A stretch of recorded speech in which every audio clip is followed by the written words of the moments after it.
আজকে আমরা যে চ্যাপ্টারটা আলোচনা করব সেই চ্যাপ্টারটা হচ্ছে জল। এখন জল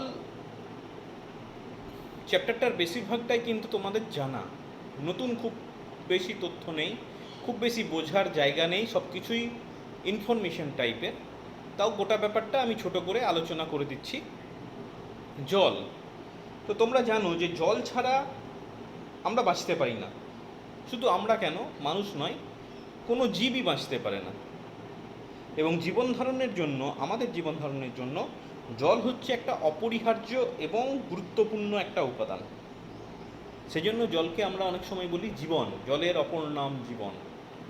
তো বলে রাখি, শুধুমাত্র প্রাণীদের ক্ষেত্রেই নয়, উদ্ভিদের ক্ষেত্রেও কিন্তু উদ্ভিদের বিভিন্ন কার্যের জন্য জলের একটা ভূমিকা রয়েছে। তো প্রথমে আমরা আজকে আলোচনা করব যে উদ্ভিদের ক্ষেত্রে বা উদ্ভিদ দেহে জলের ভূমিকা। উদ্ভিদ দেহে জলের ভূমিকা এক এক করে আলোচনা করি পয়েন্ট ওয়াইজ।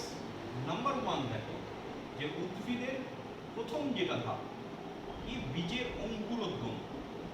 বীজের অঙ্কুরোদ্গম হবার জন্য কিন্তু জলের প্রয়োজন, জল ছাড়া বীজের অঙ্কুরোদ্গম হয়। তাহলে 1 নম্বর পয়েন্ট বীজের অঙ্কুরোদ্গম। 2 নম্বর পয়েন্ট দেখো, সালোক সংশ্লেষ প্রক্রিয়া। তোমরা অলরেডি সালোক সংশ্লেষ সম্বন্ধে পড়ে ফেলেছো। সালোক সংশ্লেষ কি? সোজা কথাই বলতে গেলে উদ্ভিদের খাদ্য তৈরির পদ্ধতি হচ্ছে সালোক সংশ্লেষ। কি হয়? উদ্ভিদ সূর্যালোক, জল, বায়ুর কার্বন ডাইঅক্সাইড প্রভৃতির উপস্থিতিতে মাটি থেকে শোষিত খনিজ পদার্থের সাহায্যে খাদ্য তৈরি করে। সেই প্রক্রিয়াটা হচ্ছে সালোক সংশ্লেষ। এবং যদি জল না থাকে তাহলে কিন্তু উদ্ভিদ সালোক সংশ্লেষ প্রক্রিয়া করতে পারবে না। আর যদি সালোক সংশ্লেষ প্রক্রিয়া করতে না পারে তাহলে উদ্ভিদ বাঁচতে পারবে না। 3 নম্বর, সালোক সংশ্লেষ প্রক্রিয়ার জন্য একটু আগে বললাম যে মাটি থেকে খনিজ পদার্থটাকে মূল দ্বারা শোষণ করে পাতায় পৌঁছায়। তাহলে ওই যে খনিজ পদার্থটা শোষণ করছে সেটা কিন্তু কঠিন অবস্থায় নয়, জলের মাধ্যমে, জলের মাধ্যমে শোষণ করে সে পাতায় পৌঁছাচ্ছে। সুতরাং সেক্ষেত্রেও কিন্তু সমস্যা হতো যে জল যদি না থাকতো তাহলে সেই খনিজ লবণটাকে সে শোষণ করে পাতা বা অন্যান্য অংশে পাঠাতে পারত। আর 4 নম্বর হচ্ছে উদ্ভিদ সালোক সংশ্লেষ প্রক্রিয়ায় যে খাদ্যটা উৎপন্ন করে সেই খাদ্যটা ধীরে ধীরে তার নিজের সমস্ত অংশে ছড়িয়ে দেয়। কার মাধ্যমে ছড়িয়ে দেয়? সেটাও হচ্ছে তোমার জল। ঠিক আছে? সুতরাং আমরা দেখতে পেলাম উদ্ভিদের যদি বেঁচে থাকতে হয় তাহলেও প্রতি ধাপে তোমার জলের প্রয়োজন। আর যদি প্রাণী দেহের কথা বলি তাহলে তো অনেক পয়েন্ট চলে আসে, তাও ছোট ছোট করে কয়েকটা পয়েন্ট আমি বলে দিচ্ছি। প্রাণী দেহের ক্ষেত্রে জলের ভূমিকা অপরিসীম। 1 নম্বর হচ্ছে যে আমরা যে খাদ্য গ্রহণ করি, খাদ্য গ্রহণের কথা যেটা বলছি, অথবা যদি আমাদের পরিপাক ক্রিয়ার কথা বলি তাহলে সেটা জল ছাড়া সম্ভব নয়। খাদ্য গ্রহণ মানে জল পান করা হিসেবেই ভাবতে হবে। তারপর সেই খাবারটা শরীরের ভেতরে গেল, শুধু জল ছাড়া খেয়ে দেখবে তো সম্ভব সম্ভব নয়। তাহলে আমাদের খাদ্য গ্রহণ এবং পরিপাক ক্রিয়ার জন্য অবশ্যই জলের ভীষণভাবে প্রয়োজন। আচ্ছা, 2 নম্বর, শরীরের ভেতরে যে বিভিন্ন বিপাক ক্রিয়া হচ্ছে সেটা জল ছাড়া সম্ভব নয়। 3 নম্বর, আমাদের শরীরের একটা গুরুত্বপূর্ণ সব সংবহন, যে সংবহন পদ্ধতি হচ্ছে সেই সংবহন পদ্ধতিটা কার মাধ্যমে হয়? রক্তের মাধ্যমে হয়। এবং তুমি জেনে রাখবে এই রক্তের প্রায় 91% হচ্ছে জল। তাহলে জল না থাকলে রক্ত জমে যাবে, আর রক্ত যদি জমে যায় তাহলে আমরা কোনোভাবেই বাঁচতে পারবো না। আচ্ছা, আরেকটু অন্যভাবে ভেবে দেখো, যে আমাদের শরীরে যখন ঘাম হয় সেটা জলের মাধ্যমে বেরিয়ে আসে, আর যখন ঘাম হয় আমাদের শরীরটা শীতল হয়ে যায়। তাহলে আমাদের দেহ শীতল হয় কিভাবে? যখন শরীরের বাড়তি যেটা জল থাকে সেটা যখন ঘামে পরিণত হয়ে বাইরে বেরিয়ে আসে তখন সেই জলের মাধ্যমে, তখন আমাদের শরীর শীতল হয়। সুতরাং এক্ষেত্রেও জলের ভূমিকা। আর 5 নম্বর, শুধু আমরা আমাদের কথা ভাবছি, যদি আমরা জলজ প্রাণীর কথা বলি, প্রচুর জলজ প্রাণী রয়েছে। তাহলে জল যদি না থাকতো সেই জলজ প্রাণীরা কি হতো? সেই জলজ প্রাণীর কোনো অস্তিত্ব থাকতো না, তাহলে আমাদের বাস্তুতন্ত্র ক্ষতিগ্রস্ত হতো।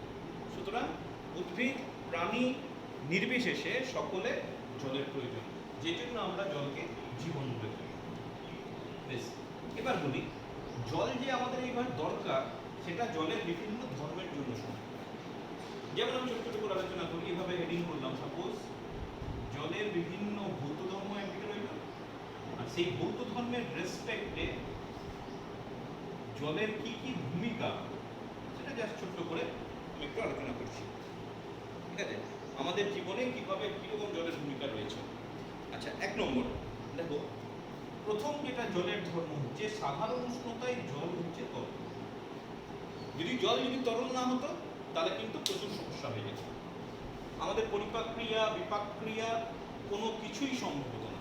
তাহলে জল তরল, এটা কি আমাদের সাহায্য করছে যে আমাদের জীবদেহে নানা রকমের বিক্রিয়া ঘটাতে এবং বেঁচে থাকার জন্য তরল মাধ্যম রূপে কাজ করে থাকে। তার মানে আমার ওই যে বললাম, জল যদি তরল না হতো উদ্ভিদ বাঁচতে পারতো না। জল যদি তরল না হতো তাহলে সেক্ষেত্রে আমি জল পান করতে পারতাম না। বিভিন্ন কাজে বাসন মাজা বলো, কাপড় কাচা বলো, জল কঠিন পদার্থ হলে সেটা সম্ভব হতো না। সুতরাং জল তরল পদার্থ, এটা হচ্ছে খুব গুরুত্বপূর্ণ। 2 নম্বর হচ্ছে জল হচ্ছে বর্ণহীন। আচ্ছা, বর্ণহীন হওয়ার জন্য কি সুবিধা হচ্ছে? তুমি ভাবো বিভিন্ন জলাশয়ে জল বর্ণহীন। জল বর্ণহীন বলেই সূর্যের আলোটা জলের একদম নিচ পর্যন্ত পৌঁছতে পারে। আর একদম নিচ পর্যন্ত পৌঁছতে পারে বলে জলের ভেতরে যে সমস্ত জলজ শৈবাল আছে বা জলজ উদ্ভিদ আছে বা জলজ প্রাণী আছে, সেই প্রাণীগুলো সূর্যের আলোটা পেতে পারে এবং তারা বেঁচে থাকতে পারে। শুধু তাই নয়, জলের মধ্য দিয়ে সূর্যের আলোটা সবটা ভেদ করে যাওয়ার জন্য জলের উষ্ণতাটা একটা নির্দিষ্ট থাকে। জলের উষ্ণতা যদি খুব কমে যেত তাহলে সেক্ষেত্রেও কিন্তু খুব সমস্যা হতো, শীতপ্রধান দেশে জলজ প্রাণীরা বেঁচেই থাকতে পারে। সুতরাং জল বর্ণহীন, এটা খুব গুরুত্বপূর্ণ। যদি জল বর্ণহীন না হয়ে নির্দিষ্ট বর্ণের হতো তাহলে সূর্যের যে 7টা রশ্মি আছে সেই 7টা রশ্মি সবগুলো একদম জলের ভেতর পর্যন্ত পৌঁছতে পারে। 3 নম্বর হচ্ছে জলের স্ফুটনাঙ্কের মানটা অনেকটা বেশি, 100 ডিগ্রি সেন্টিগ্রেড। তোমরা জানো স্ফুটনাঙ্ক কাকে বলে? যে প্রমাণ চাপে যে উষ্ণতায় জল বাষ্পে পরিণত হয় সেটাকে বলা হয় 100, সেটাকে বলা হয় স্ফুটনাঙ্ক। আচ্ছা, স্ফুটনাঙ্ক 100 ডিগ্রি সেন্টিগ্রেড মানে কি? এই পরিমাণ তাপ দিলে তবে জল বাষ্পে পরিণত হবে, তাই না? তারপরে প্রচুর পরিমাণে তাপ সে কনজিউম করতে পারে। শুধু তাই নয়, তোমার শরীর থেকে যে জল বাষ্পে পরিণত হবে মানে ঘাম আকারে বেরিয়ে আসবে, তার মানে এই পরিমাণ টেম্পারেচার দিলে তবে ঘামটা বাষ্পীভূত, ঘামটা শুকাবে। তাহলে সেই পরিমাণ তোমরা নিশ্চয়ই পড়েছো এটা আগে, যে আমাদের শরীর থেকে ঘাম বেরোলে আমাদের শরীর ঠান্ডা হয়ে যায়, মানে ঘামটা বেরোলো সেই ঘামটা বায়ুতে বাষ্পীভূত হয়ে যায়। এবং বাষ্পীভূত হওয়ার জন্য কি করে? যে আমার শরীর থেকে তাপ নিয়ে জলটা বাষ্পে পরিণত হয়। মানে আমরা জানি জল বাষ্পে পরিণত হয়, সেটাকে বলা হয় বাষ্পীভবন বা বাষ্পায়ন। তো জল থেকে বাষ্পে পরিণত করতে গেলে আমাকে বেশ কিছুটা পরিমাণ তাপ দিতে হয়। এবার এই যে তাপ লাগে সেই তাপটা সে সংগ্রহ করে থেকে আমাদের শরীর থেকে। তাহলে জলের স্ফুটনাঙ্ক 100 ডিগ্রি, তুমি ভাবতে পারো যে আমাদের শরীর থেকে ঘাম হচ্ছে, ঘামটা শুকিয়ে যাচ্ছে, তার মানে হচ্ছে সেই ঘামটা বা তরল জল যেটা, সেটা একটা নির্দিষ্ট পরিমাণ তাপ পাচ্ছে, তাপ পেয়ে তবে বাষ্পীভবন হচ্ছে। তাহলে 100 ডিগ্রি হলে আমার শরীর থেকে সে সাফিসিয়েন্ট পরিমাণ তাপ নিচ্ছে এবং আমার শরীরটা শীতল হচ্ছে। যদি কম হতো স্ফুটনাঙ্ক তাহলে সেক্ষেত্রে বেশি পরিমাণ তাপ লাগতো না, তাহলে আমার শরীর থেকে বেশি তাপ যেত না, তাহলে আমার শরীরটা ঠান্ডা হতো। আচ্ছা, 4 নম্বর পয়েন্ট, জলের আপেক্ষিক তাপ উচ্চমানের। আপেক্ষিক তাপ ব্যাপারটা কি? আপেক্ষিক তাপ ব্যাপারটা ক্লাস 10-এ আছে, তখন আরেকবার আলোচনা করব। আপেক্ষিক তাপ যা ছোট করে বলে রাখি, তোমাকে যদি বিভিন্ন পাত্রে কতগুলো তরল নেওয়া হবে, একটাই জল নিলাম, একটাই সাপোজ দুধ নিলাম, এটা আরেকটা তরল নিলাম সাপোজ বেকিং নিলাম। এবার সব তরলগুলোরই টেম্পারেচার মনে করো সব 10 ডিগ্রি সেন্টিগ্রেড, এটাও 10 ডিগ্রি, এটাও 10 ডিগ্রি, এটাও 10 ডিগ্রি।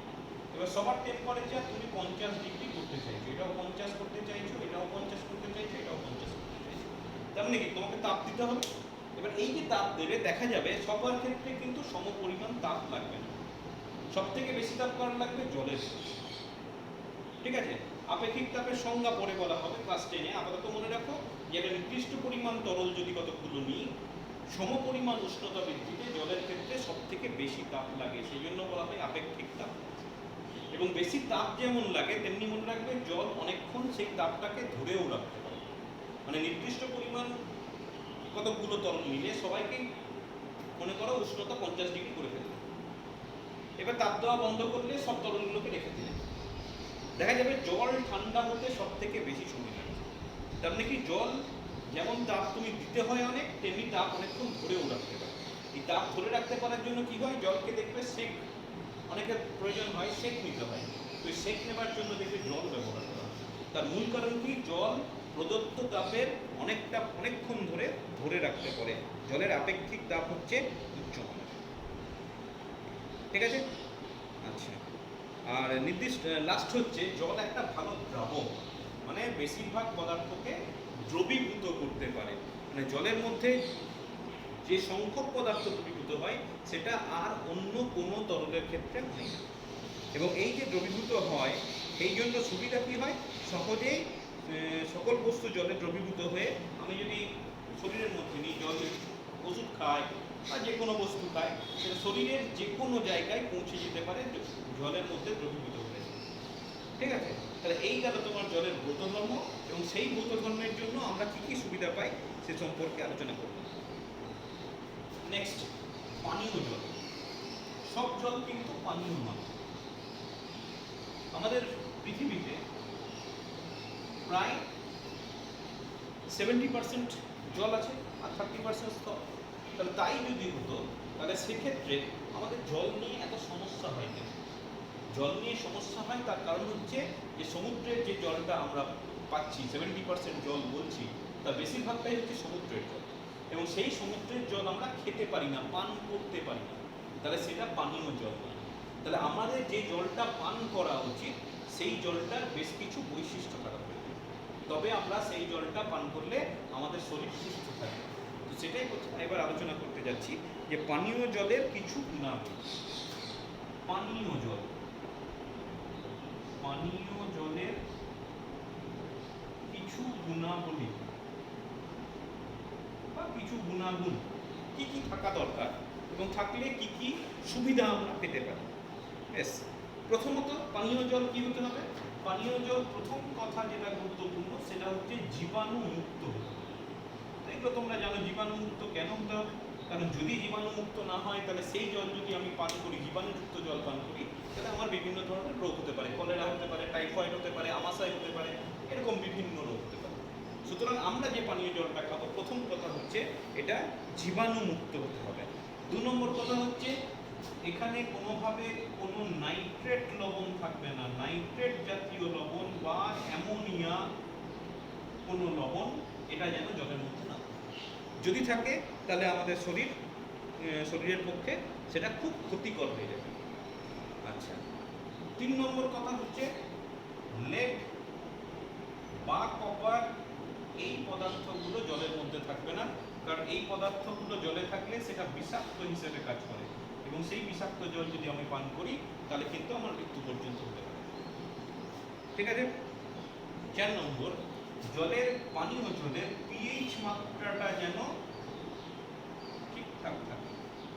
পিএইচ মাত্রা আগেই আলোচনা করেছি যে জলের বিশুদ্ধ জলের পিএইচ মাত্রা হচ্ছে 7 এর বেশি হয়ে গেলে তার মধ্যে ক্ষার ধর্ম চলে আসে, আর কম হলে অ্যাসিড ধর্ম চলে আসে। তাহলে পিএইচ যদি ঠিকঠাক না থাকে তাহলে আমাদের শরীরের একটা অ্যাসিড ক্ষার ভারসাম্য থাকে, বলা হয় অ্যাসিড ক্ষার ব্যালেন্স। সেই অ্যাসিড ক্ষার ব্যালেন্সটা নষ্ট হয়ে যাবে। মানে জলের পিএইচ যদি 7 এর বেশি হয়ে যায় তাহলে আমাদের শরীরে ক্ষারের মাত্রা বেড়ে যাবে। সেটাও এক্সপেক্টেড নয়, মানে আমরা সেটা আমাদের শরীরের পক্ষে ক্ষতিকর। আবার যদি কোনোভাবে জলের পিএইচ যদি 7 থেকে কম হয়ে যায়, বেশি কম হয়ে যায়, তাহলে সেই জল খেলে আমাদের শরীর অ্যাসিডে ভর্তি হয়ে যাবে, মানে অ্যাসিড বেড়ে যাবে। সুতরাং জলের পিএইচ লেভেলটা যেন ঠিকঠাক থাকে। ঠিকঠাক মানে 7 যেন থাকে পানীয় জলের ক্ষেত্রে। বেশ। 5 নম্বর, পানীয় জলে ডিও মানে হচ্ছে ডিজলভড অক্সিজেন, মানে পানীয় জলে যেন বেশ কিছু পরিমাণ দ্রবীভূত অক্সিজেন থাকে। সেটা কিন্তু আমাদের শরীরের পক্ষে খুব ভালো। তার কারণ হচ্ছে ওই যে জল দ্রবীভূত থাকবে, জলের মধ্যে অক্সিজেন দ্রবীভূত থাকবে, সেটা আমাদের খাদ্যবস্তুর জারণের জন্য এবং বিপাক ক্রিয়া স্বাভাবিক রাখার জন্য ভীষণ ভালো।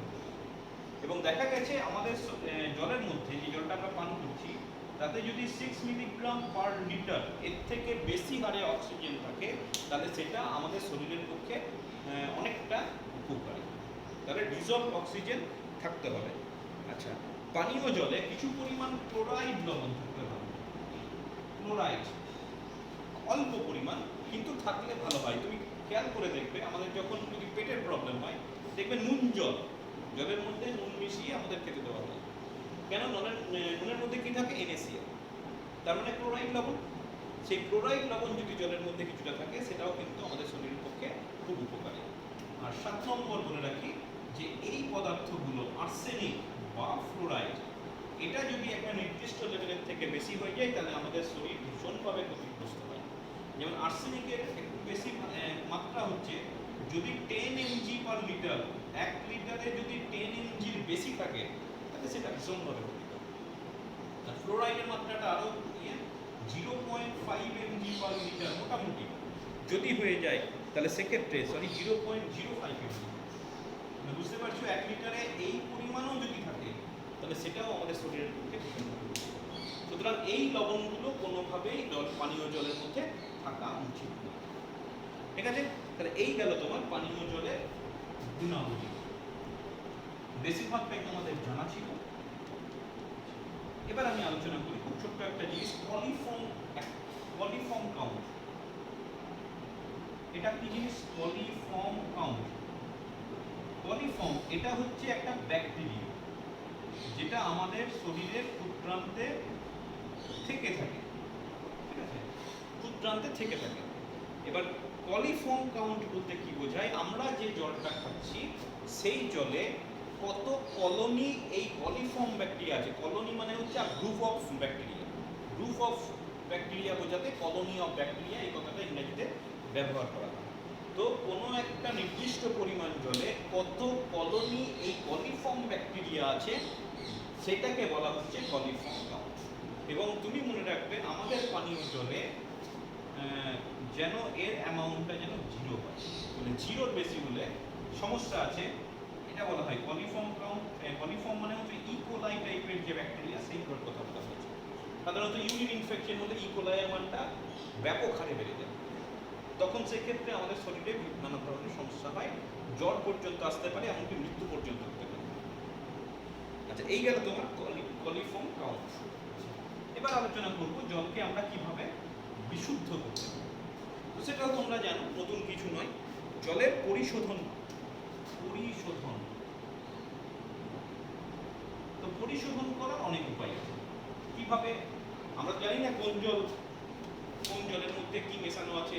প্রতি মুহূর্তে জল টেস্ট করাও সম্ভব নয়। তাহলে খাবার আগে কিছু কিছু পদ্ধতি আছে, সেই পদ্ধতিগুলো যদি মেনে চলা হয়, তাহলে সেক্ষেত্রে খুব সহজে আমি জলটাকে পরিশোধন করতে পারি। কীরকম?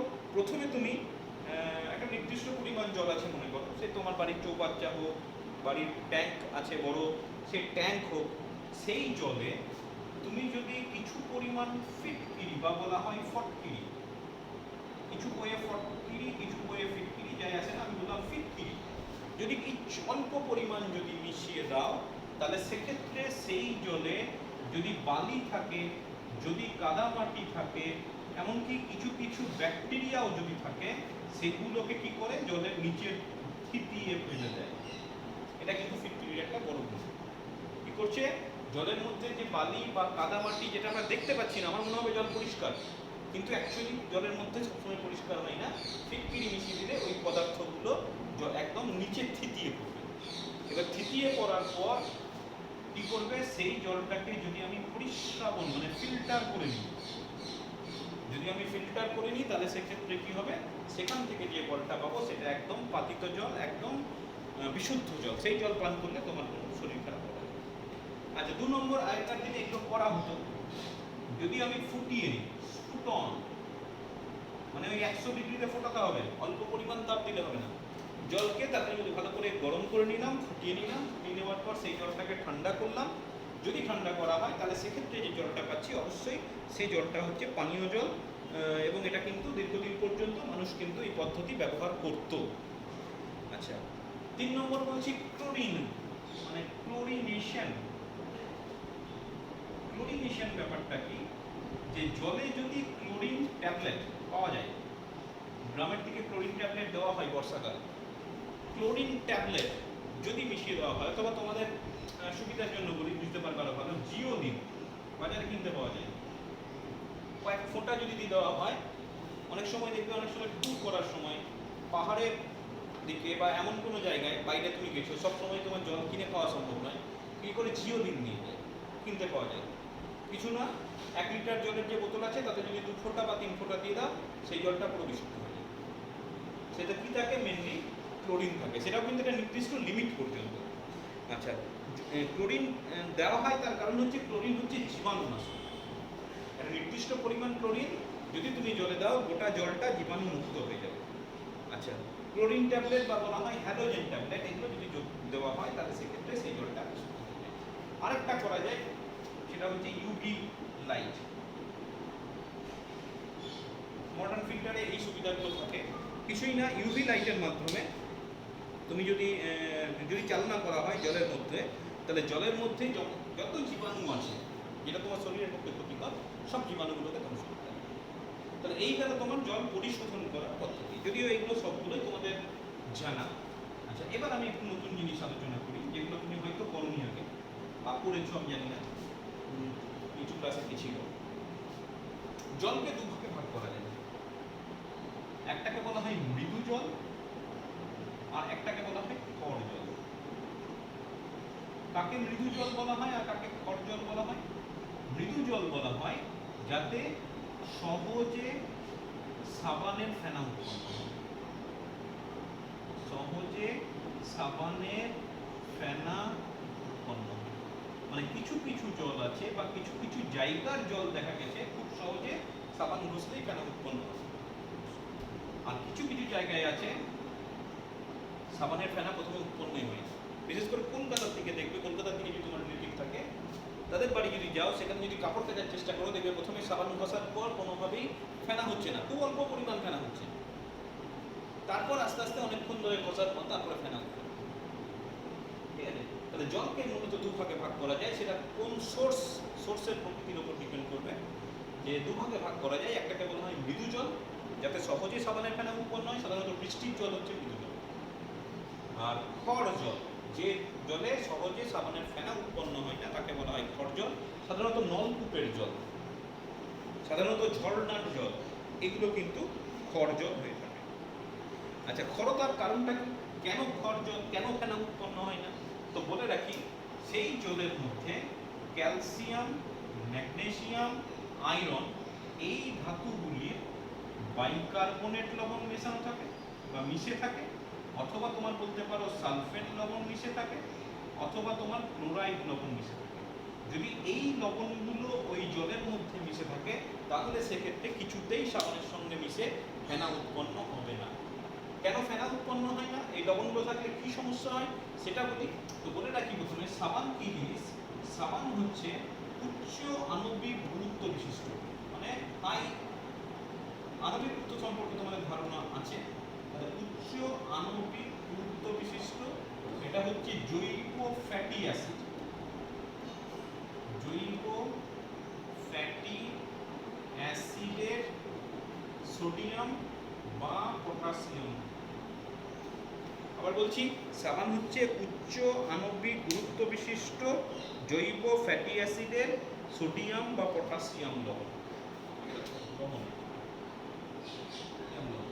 এরা কি করছে, এরা এই লবণের সঙ্গে বিক্রিয়া করবে, এবং বিক্রিয়া করে কি হয়, বিক্রিয়া করে জলে অদ্রবণীয় লবণের অধক্ষেপ উৎপন্ন করে, অদ্রবণীয় লবণের অধক্ষেপ উৎপন্ন করে। এবার যেহেতু অদ্রবণীয় লবণ, তাহলে কি হচ্ছে, একটা অধক্ষেপ যেহেতু উৎপন্ন হবে, যতক্ষণ না এই অধক্ষেপটা দূরীভূত হচ্ছে একটু বেশি পরিমাণ দেওয়ার পর, ততক্ষণ পর্যন্ত তোমার জলে কিছুতেই ফেনা উৎপন্ন হবে। সাধারণত সাবানের মধ্যে কি থাকে, পামিটিক অ্যাসিড, স্টিয়ারিক অ্যাসিড, যেগুলোকে বলছি জৈব ফ্যাটি অ্যাসিড, সেই অ্যাসিডগুলো থাকে, এবং সেই অ্যাসিডের সোডিয়াম বা পটাশিয়াম লবণ থাকে। ঠিক আছে, সেটা কি করছে, ওই বাইকার্বনেট, সালফেট বা ক্লোরাইড লবণ যাই বলবে না কেন, তার সঙ্গে রাসায়নিক বিক্রিয়া করে অদ্রবণীয় লবণ উৎপন্ন করে। বিক্রিয়াও দেখানো যেতে পারে 2C17H35 COON, দেখতেই পাচ্ছ কত বড় একটা, এবং 1735 উচ্চ আণবিক গুরুত্ব বললাম। এটাকে অ্যাকচুয়ালি বলা হয় stearic acid, stearic acid, palmitic acid, এই ধরনের কিছু জৈব ফ্যাটি অ্যাসিড থাকে।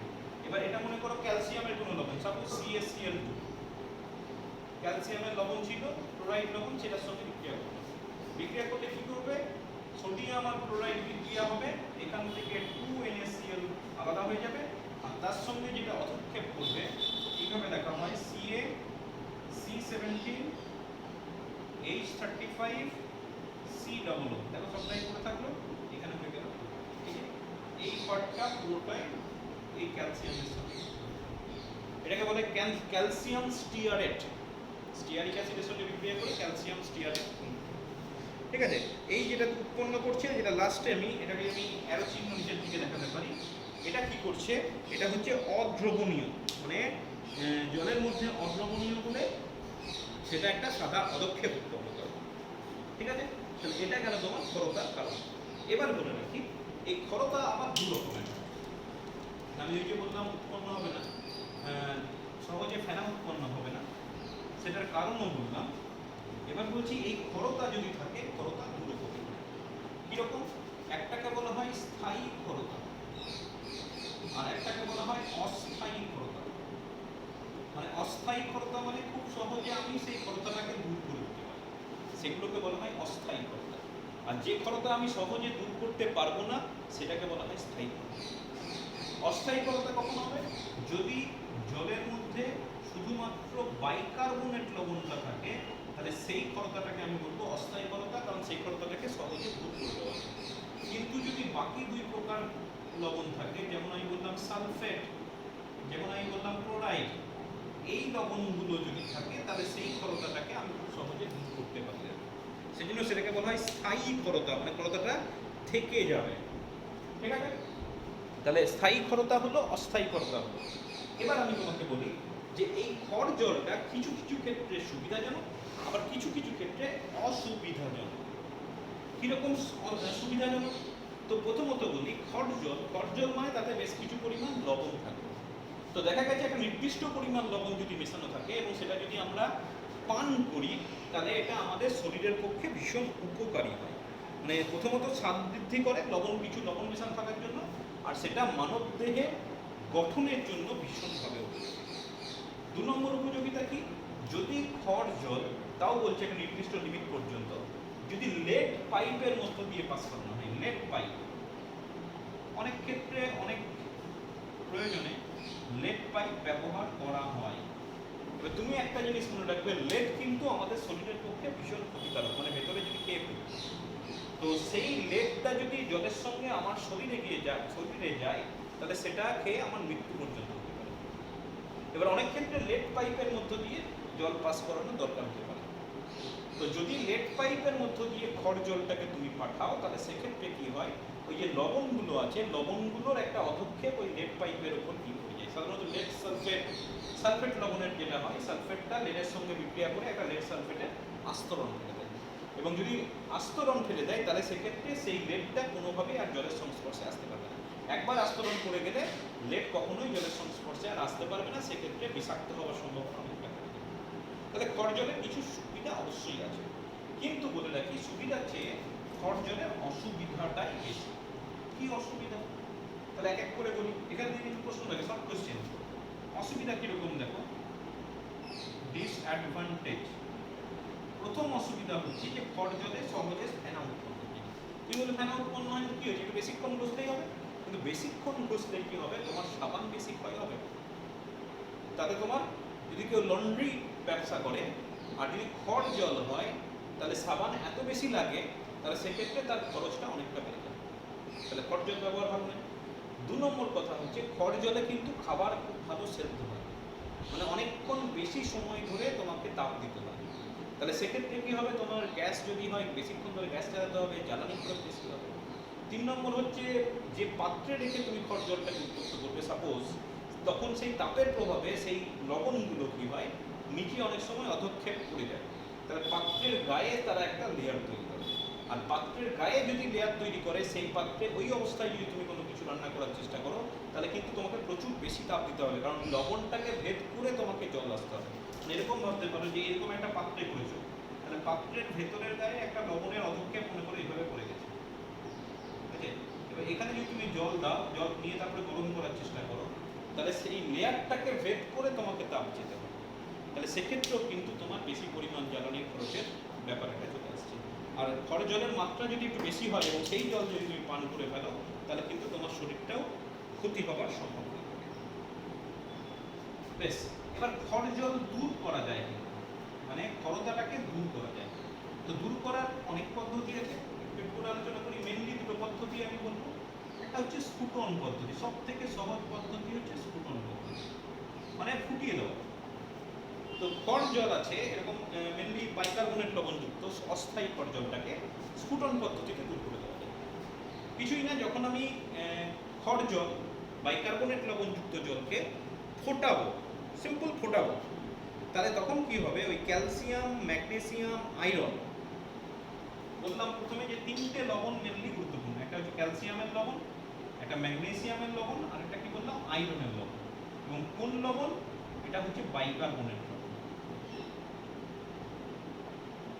যখনই তুমি ফোটাবে, এই যে বাইকার্বনেট লবণ হচ্ছে, এই বাইকার্বনেট লবণটা কার্বনেট লবণে ভেঙে যাবে, সোজা কথা ভেঙে যাবে, এবং সেই কার্বনেট লবণটাকে খুব সহজে মানে অধক্ষিপ্ত হয়ে যাবে।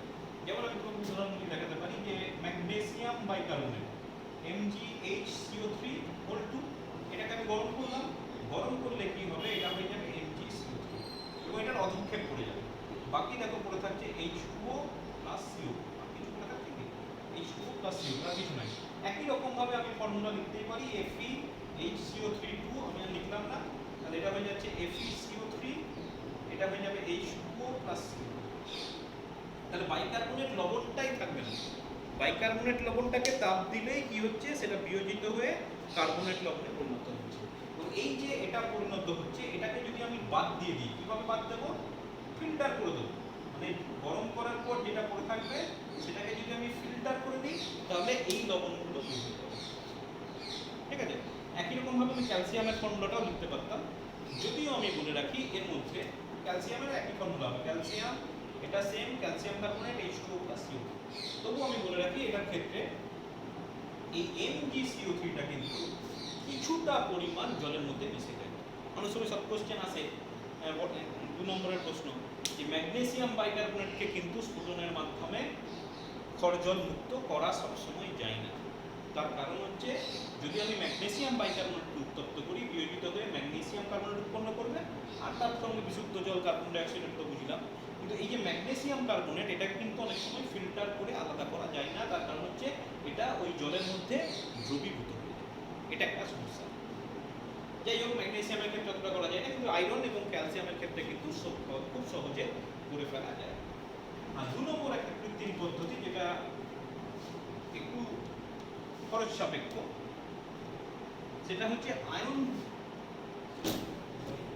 আয়ন বিনিময়কারী রেজিন, ঠিক আছে? আয়ন বিনিময় পদ্ধতি বলা হয়, এটাও একটা গুরুত্বপূর্ণ পদ্ধতি। আয়ন বিনিময় পদ্ধতিতেও কিন্তু খড় জলকে মৃদু জলে পরিণত করা যায়। আচ্ছা, আয়ন বিনিময় করার পদ্ধতি, এই পদ্ধতিতে কি হয়, কৃত্রিম রেজিন ব্যবহার করা হয়, কৃত্রিম উপায়ে তৈরি রেজিন ব্যবহার করা হয়। এবং এই রেজিন আবার 2 রকমের হয়, একটা হচ্ছে ক্যাটায়ন আর একটা হচ্ছে অ্যানায়ন। সোজা কথা, যেখান থেকে ক্যাটায়ন পাবো, মানে ক্যাটায়ন বিনিময়কারী রেজিন, আর একটা হচ্ছে অ্যানায়ন বিনিময়কারী রেজিন। ক্যাটায়ন বিনিময়কারী রেজিনকে RH দিয়ে লেখা হয়, আর অ্যানায়ন বিনিময়কারী রেজিনকে RNH2 হিসেবে লেখা হয়। একটু পরে রাখতে হবে, নতুন তথ্য সবগুলোই। তো কি করা হয়, প্রথমে মনে করো ক্যাটায়ন বিনিময়কারী রেজিন, এরকম একটা লেয়ার করা আছে, ক্যাটায়ন বিনিময়কারী রেজিন, এটার মধ্য দিয়ে তুমি ওই খড় জলটাকে চালনা করবে।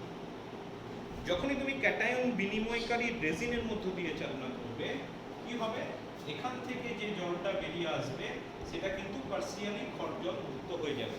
থাকবে? জল থাকবে, জলের সঙ্গে H প্লাস আয়ন থাকবে। কিভাবে দূর হচ্ছে সেটাও তোমাকে আমি বিক্রিয়া করে দেখিয়ে দিতে পারি। কি বললাম? ক্যাটায়ন বিনিময়কারী রেজিন, সংকেত কি বললাম? RH। এবার তার সঙ্গে মনে করো CaCl2 ক্লোরাইড লবণ ছিল মনে করো, তাহলে সেক্ষেত্রে এটা হয়ে যাবে R2Ca প্লাস দেখো 2HCl। এই যে 2HCl এর মধ্যে H প্লাস আয়নটা আছে। আবার একটা উদাহরণ দিই, 2RH মনে করো সালফেট লবণ আছে ম্যাগনেসিয়ামের, তাহলে এখান থেকে চলে আসবে R2Mg, তার সঙ্গে চলে আসবে দেখো H2SO4। দেখো H2SO4 এর মধ্যেও H প্লাস আয়ন আছে, মানে H প্লাস আয়নগুলো রূপে বেরিয়ে আসবে। তাহলে যখন আমি ক্যাটায়ন বিনিময়কারী রেজিনের মধ্য দিয়ে চালনা করব, কি হবে? জলের মধ্যে যে প্লাস আয়নগুলো আছে সেই প্লাস আয়নগুলো ওই ক্যাটায়ন বিনিময়কারী রেজিনের সঙ্গে বিক্রিয়া করবে এবং অদ্রাব্য পদার্থ রূপে জল থেকে মুক্ত হয়ে যাবে। মানে এখান থেকে তুমি এই অংশটা জল থেকে মুক্ত হয়ে গেল, মানে এটা অ্যাকচুয়ালি কি হয়? এর মধ্যে আটকে রয়ে যায়। ঠিক আছে? যে প্লাস আয়নের যেগুলো রয়েছে R2Ca বললাম বা R2Mg আছে, সেটা এই লেয়ারে আটকে গেল, আর বাকিটা কি হলো? নিচের দিকে। এবার যে জলটা বেরিয়ে এলো, এবার তোমাকে কি করতে হবে? এখানে অ্যানায়ন বিনিময়কারী রেজিন এর একটা লেয়ারের মধ্য দিয়ে ওই জলটাকে পাস করাবো। এবার যখন আমি ওটার মধ্য দিয়ে পাস করাবো, কি হবে?